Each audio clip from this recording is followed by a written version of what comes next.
പലപ്പോഴും ജീവിതത്തിൻ്റെ സന്തോഷവും സമാധാനവും ആരോഗ്യവും കെടുത്തിക്കളയുന്ന ഒരു കെണിയാണ് ആകുലത. ആകുലതയ്ക്കുള്ള ഒരേയൊരു പരിഹാരം ദൈവത്തിൽ ആശ്രയിക്കുക എന്നത് മാത്രമാണ്.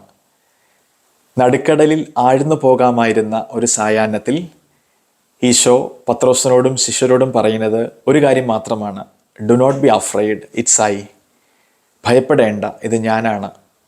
3 വർഷക്കാലം ഈശോയുടെ കൂടെ ആയിരുന്നപ്പോഴും, സഭയുടെ പ്രാരംഭകാലത്ത് അതിൻ്റെ നേതൃനിരയിലായിരുന്നപ്പോഴും പത്രോസ് സ്വായത്തമാക്കാൻ പരിശ്രമിച്ച ഒരേ ഒരു ജ്ഞാനം അതുമാത്രമാണ്: ഒന്നിനെക്കുറിച്ചും ആകുലപ്പെടേണ്ടതില്ല.